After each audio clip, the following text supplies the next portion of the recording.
दोस्तों, ऐसा होता है, आज की डेट में भी ऐसा है कि आदमियों के रूप में हैवान होते हैं, शैतान होते हैं।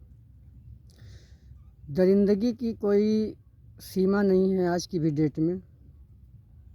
दरिंदगी करने वाले लोग न जाने कहाँ कहाँ तक, कैसे कैसे और जुर्म को अंजाम दे ही देते हैं। जो उन्हें करना होता है वो कर ही डालते हैं, बिना अंजाम सोचे, बिना कुछ फ्यूचर का प्लान देखे। बहुत सारे ऐसे लोग हैं जो इंसान के रूप में हैवान और इंसान के रूप में देवता भी होते हैं।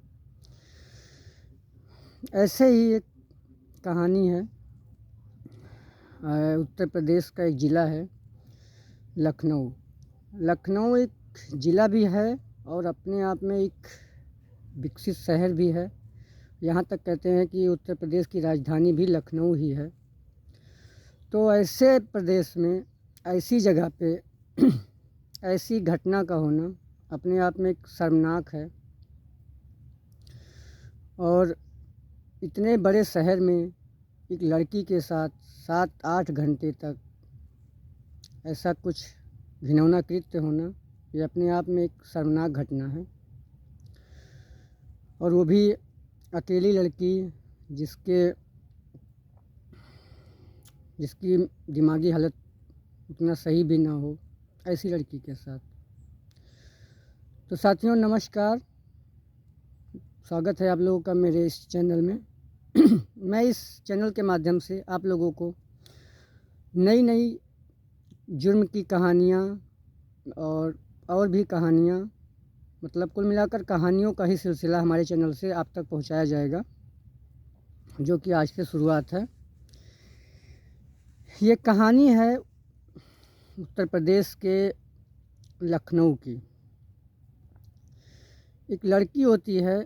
अच्छा, इसमें सबसे मेरे वीडियो में आपको ये देखने को मिलेगा कि मैं किसी भी व्यक्ति का या किसी भी का, मैं उसका जो नाम, वास्तविक नाम है, वो इस्तेमाल नहीं करूँगा। मैं बदला हुआ नाम हमेशा आपको बताऊँगा। कहानी सच्ची होगी और उसमें सारे नाम बदले हुए होंगे। तो ये कहानी है लखनऊ की। लखनऊ की एक लड़की होती है जिसकी उम्र लगभग 19 साल के आसपास होती है। और लड़की ट्वेल्थ का पास कर चुकी और ग्रेजुएशन की फर्स्ट ईयर की छात्रा होती है।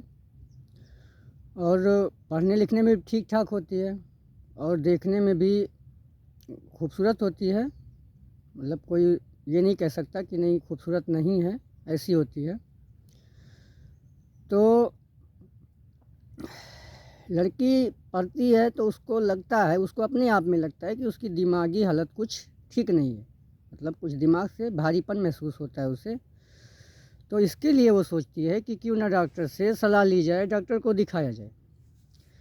तो जाती है डॉक्टर के पास। लखनऊ में ही कोई हॉस्पिटल होता है, वहाँ जाती है वो और डॉक्टर को दिखाती है। तो लड़की का नाम गरिमा होता है। गरिमा जाती है और डॉक्टर को दिखाती है। फिर डॉक्टर दवाई देते हैं, थोड़ा बहुत उसे आराम मिलता है। फिर जैसे कि डॉक्टर का होता ही है कि किसी भी बीमारी में बराबर चेकअप के लिए वो 2 दिन 4 दिन बाद बुलाते रहते हैं, ऐसे ही उसको बुलाते हैं। तो जब लड़की का बराबर आना जाना होता है हॉस्पिटल, तो हॉस्पिटल के बाहर एक चाय की दुकान होती है। तो जब भाई कोई भी, जैसे हम आप हों, हॉस्पिटल गए और चाय, जैसे जब हॉस्पिटल में टाइम लगता है तो थक जाता है इंसान, तो सोचता है चलो कि बाहर निकल के कुछ ना कुछ खा पी लिया जाए। तो ऐसे ही वो लड़की भी जब बराबर आती जाती थी तो जो चाय की दुकान थी उसी पे वो चाय पानी पिया करती थी, थोड़ा आराम कर लिया करती थी। ऐसे होते करते लड़की आती जाती है। फिर होता क्या है कि एक दिन लड़की जाती है हॉस्पिटल और दिखाती है, चेकअप कराती है। चेकअप के बाद वापस आती है तो उसका फ़ोन स्विच ऑफ होता है।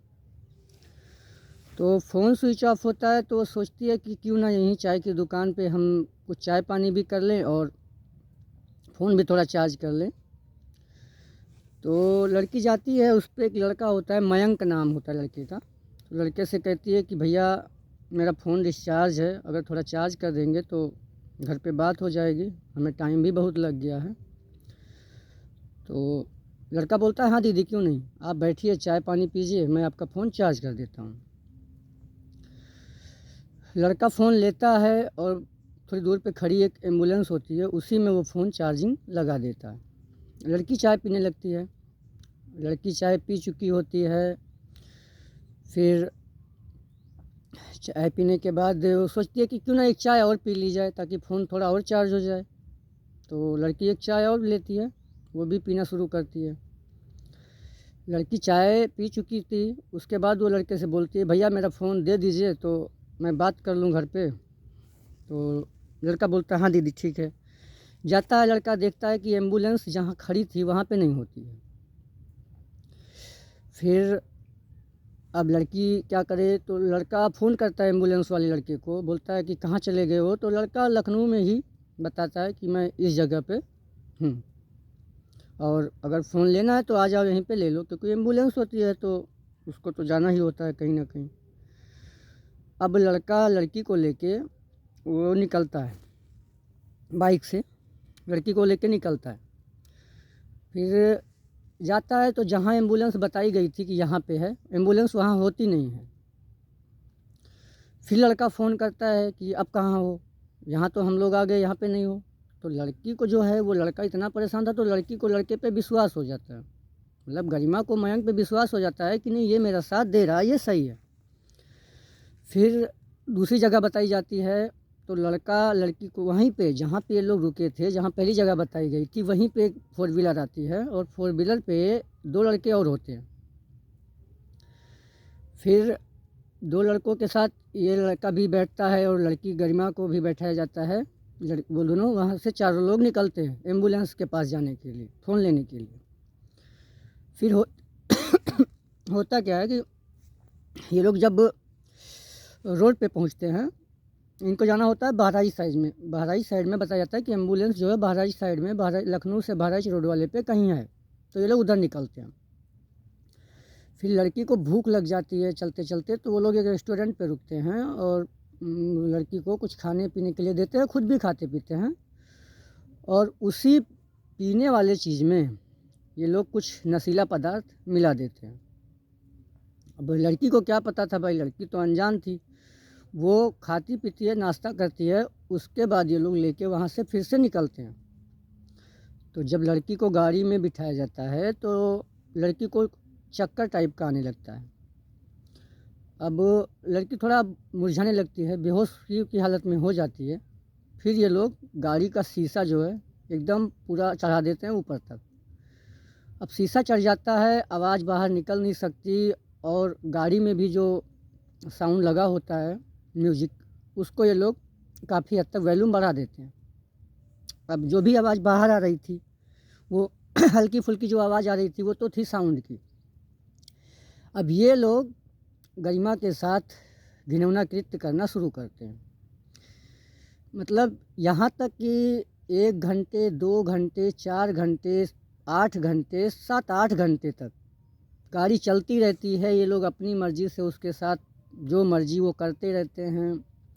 लड़की चिल्लाती रहती है, परेशान रहती है, लेकिन करे तो क्या करे, गाड़ी के अंदर कौन उसका है देखने वाला, कौन है किसी को रोकने वाला। ये लोग अपनी मर्ज़ी से जितना चाहे, जितनी मतलब जो भी चाहे बेचारी लड़की के साथ उतना कुछ करते रहते हैं।